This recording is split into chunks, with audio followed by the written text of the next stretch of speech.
Bonjour à tous, bienvenue à l'atelier pour le 8e épisode de la fabrication de notre bande scie radiale. Cet épisode, il marque un tournant dans la réalisation de notre projet puisqu'on va passer à l'assemblage des pièces de bois qu'on a préparées dans les épisodes précédents. Alors l'assemblage, c'est souvent un moment dans lequel on est pressé d'avancer parce qu'on a envie de voir se concrétiser le projet sur lequel on travaille depuis quelques temps. Et pourtant, c'est une étape clé, c'est une étape cruciale dans laquelle il est absolument important d'apporter de la rigueur et de la précision si on n'a pas envie de saboter tout le travail qu'on a fait précédemment. Alors je vous propose de vous montrer une méthode très simple, comme à mon habitude, avec une certaine efficacité pour avoir de la rigueur, de la précision et un travail digne de ce qu'on en attend. Dans l'assemblage de la structure de notre bande scie, on va bien sûr veiller à ne pas avoir de désaffleurement disgracieux au niveau de nos assemblages, mais on va aussi devoir veiller à ce que les faces du dessus de nos différentes traverses et des différents longerons soient parfaitement alignées dans un même plan pour éviter d'avoir des différences de niveau quand on va venir positionner un plateau.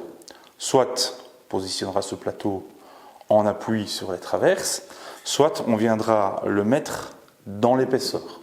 On verra ultérieurement les différentes méthodes, mais donc c'est particulièrement important de veiller à avoir un bon alignement de nos faces du dessus. Alors, comment est-ce qu'on va pouvoir faire ça proprement ? La première chose à mettre en œuvre pour pouvoir disposer nos pièces proprement et qu'on n'ait pas de désaffleur entre elles, c'est de les disposer sur une surface qui soit parfaitement plane. Alors si comme moi, vous n'avez pas une table de travail qui est parfaitement plane, vous pouvez utiliser des tasseaux de même épaisseur qui vous permettront de disposer les pièces dessus.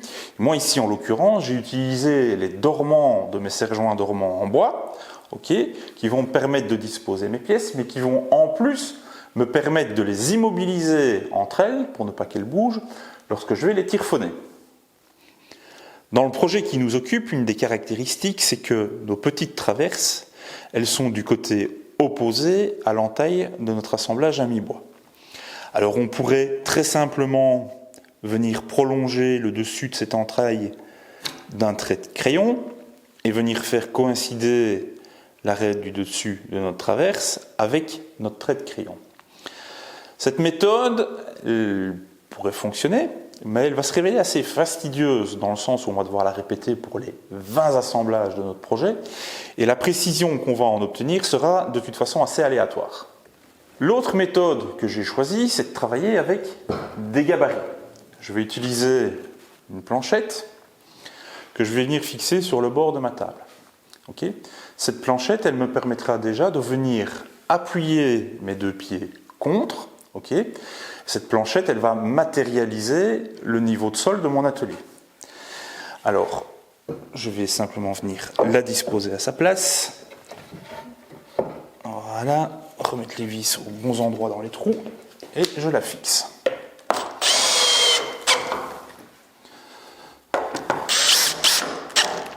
Là. Je vais me disposer une deuxième planchette. Cette deuxième planchette, elle vient sur le bord perpendiculaire à ma ligne de sol.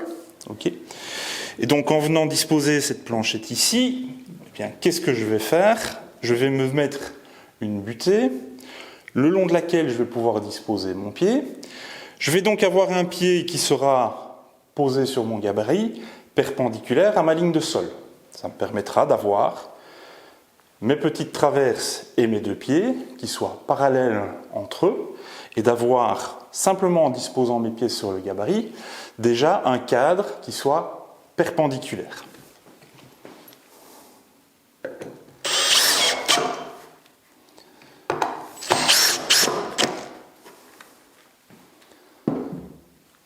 Particularité intéressante qu'on a au niveau de la planchette du réglage en butée qui matérialise la ligne de sol, c'est que je suis venu fixer deux morceaux de chevron qui ont été sciés à épaisseur de manière à ce que lorsque les deux pieds sont embutés sur cette planchette et que la traverse est embutée sur ces deux cales d'épaisseur, le dessus de ma traverse vient dans le prolongement de mon assemblage à mi-bois.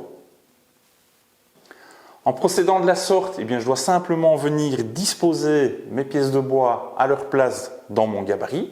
Je ne dois rien mesurer, tout tombe pile poil à sa place. Je vais déjà pouvoir assembler toutes les traverses basses des 5 cadres qui composent le projet. Ensuite, eh bien, je vais remplacer mes 2 cales d'épaisseur ici par des cales qui correspondent à la hauteur nécessaire pour assembler la traverse haute. Je n'aurai plus qu'à retourner mes cadres dans l'assemblage pour assembler ma traverse haute. Et ce qui était ma ligne de sol, eh bien, deviendra simplement la ligne du plan de travail de l'établi. Avant de procéder à l'assemblage, je vais bien sûr venir mettre mes pièces de bois à serrage avec un de mes serre-joints dormants. Voilà, inutile de serrer trop fort. Pour procéder à cet assemblage-ci, on a un assemblage qu'on peut appeler de provisoire, puisqu'on va assembler notre poteau sur notre traverse. Mais plus tard dans le projet, on va aussi devoir venir mettre le longeron qui vient se mettre dans l'assemblage à mi-bois. Alors il faut bien penser que ces 2 assemblages sont tyrphonnés. Et en mettant cette première vis, qui est une vis de 6 par 80, je vais la mettre décentrée par rapport à mon longeron pour pouvoir laisser la place au tire-fond qui viendra assembler le longeron, le poteau et la traverse en une fois. Ça permettra d'éviter que les 2 vis ne se rencontrent et que la deuxième vis ne soit déviée par la première et ne vienne abîmer notre projet. Alors je vais malgré tout préforer pour avoir quelque chose de bien propre.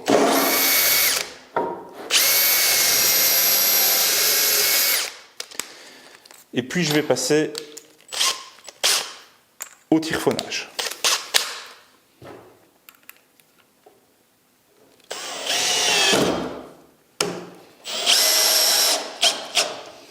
Voilà. Bien veiller à ce que la vis ne dépasse pas, qu'elle ne crée pas une surépaisseur dans notre assemblage à mi-bois.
Ok, je procède de la sorte pour faire les 3 cadres intermédiaires. Les 2 cadres des extrémités sont un peu différents puisqu'on n'a pas d'assemblage à mi-bois dessus. Donc je fais encore ce 3e cadre et puis je vous reprends pour vous expliquer au niveau du 2e cadre parce qu'il y a une petite subtilité. Alors au niveau des 2 cadres d'extrémité, on n'a pas d'assemblage à mi-bois. Les réglages sont les mêmes. Okay. Et comme on n'a pas d'assemblage à mi-bois, on ne va pas utiliser une vis de 6 par 80, mais on va utiliser une vis de 6 par 180 directement pour fixer celle-ci convenablement. Alors par contre, à ce niveau-ci, on va mettre une vis bien au milieu, parce que quand on viendra fixer les longerons dessus, on fixera 2 vis, mais cette fois-ci en latéral.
Petit détail supplémentaire pour l'assemblage de nos traverses d'extrémité, c'est que comme c'est l'assemblage définitif, il ne faut pas oublier de fraiser la tête du trou pour loger la tête de notre vis sans éclater.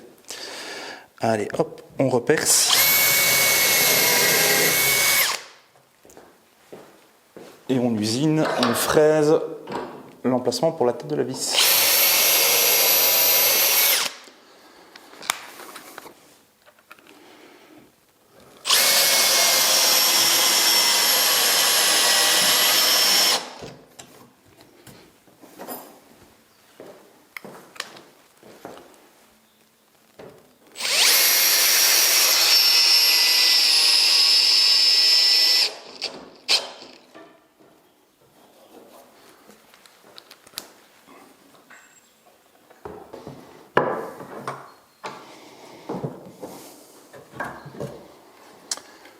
Là, eh bien, on a fait les 5 du bas, et maintenant on va pouvoir démonter nos petits gabarits, mettre des gabarits plus longs, et refaire la même chose avec la traverse du haut.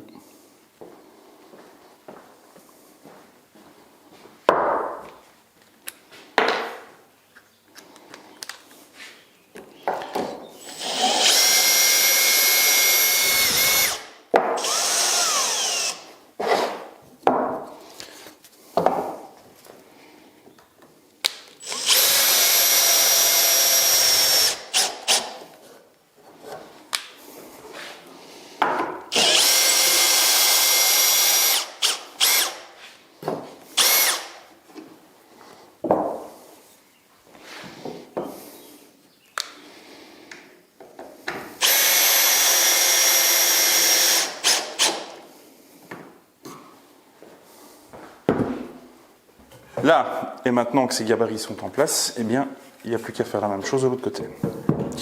Donc de nouveau, je viens me mettre sur mes serre-joints, je viens me mettre embuté contre mon guide ici, je prends une traverse, je viens la mettre embutée, là, vérifie que tout ça est bien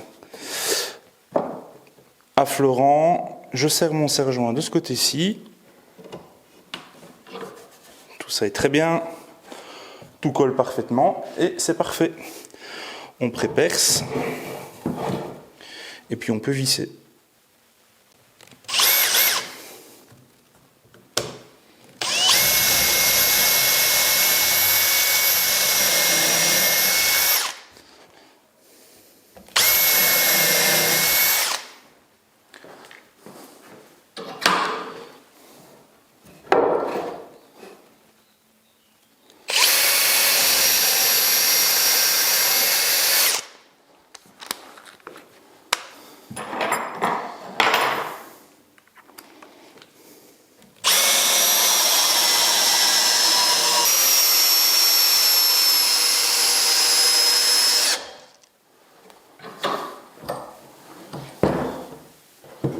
Et voici un premier cadre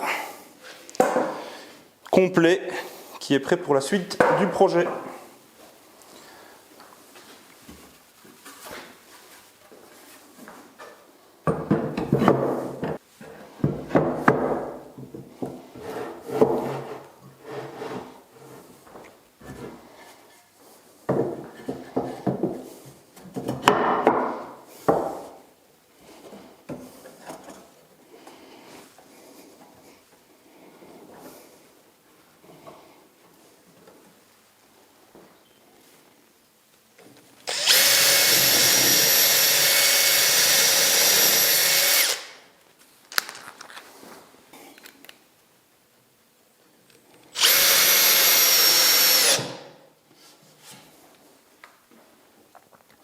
Ok, je viens d'assembler le dernier cadre. Il nous reste une troisième traverse courte à mettre sur chacun de nos cadres.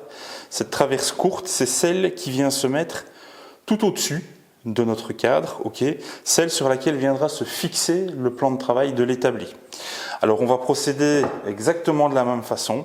Je vais enlever les 2 gabarits d'épaisseur de la traverse précédente et on pourra venir mettre notre traverse directement en appui contre nos gabarits pour pouvoir la fixer.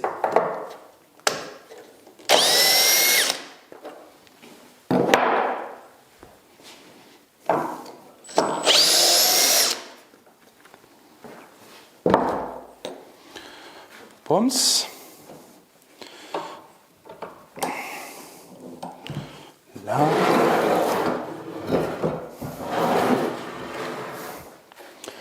Je viens me mettre bien contre mon gabarit. Je mets ma petite traverse à sa place. Voilà. Et une fois qu'elle est bien en place, je peux venir resserrer le serre-joint.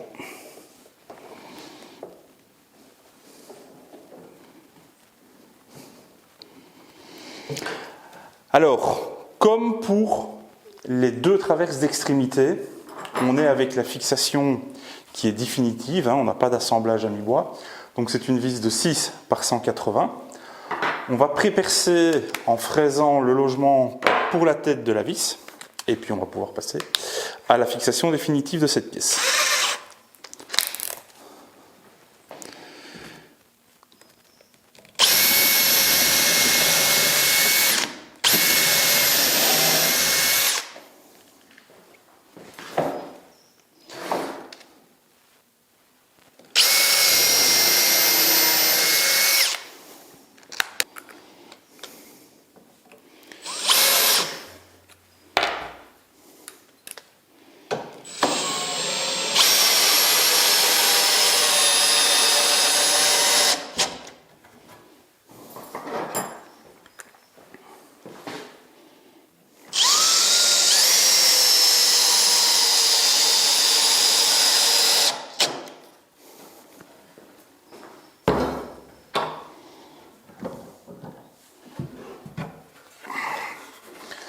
Et en voici un de complètement terminé. On va pouvoir passer à la suite.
Vous avez sans doute remarqué que de tous les éléments que je viens d'assembler jusqu'à présent, je n'ai tracé aucun des percements que j'ai réalisés. Alors, est-ce que c'est grave? Est-ce que c'est absolument nécessaire? Comme je l'ai dit précédemment dans le projet, l'esthétique est secondaire. Moi, ça ne me pose absolument aucun problème d'avoir une vis qui ne soit pas parfaitement centrée. En revanche, dans l'assemblage des longerons, dans leur assemblage à mi-bois avec les cadres, avec les pieds, pas oublier que derrière, on a la vis de préassemblage de nos traverses et qu'on ne veut absolument pas que le tire-fond central de notre longeron vienne en contact avec cette vis qui est derrière. Et cette vis, elle est masquée quand on vient mettre le longeron, donc on ne la voit pas. Donc on a tout intérêt à tracer l'assemblage du mi-bois de nos longerons. Alors je vais simplement, avec mon équerre, c'est reporter sur l'autre face les endroits de mon assemblage. Ok. Et puis je vais tracer une croix entre ces bords pour pouvoir me déterminer le milieu de mon assemblage.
On en est maintenant arrivé à l'étape où on va assembler les longerons sur nos cadres.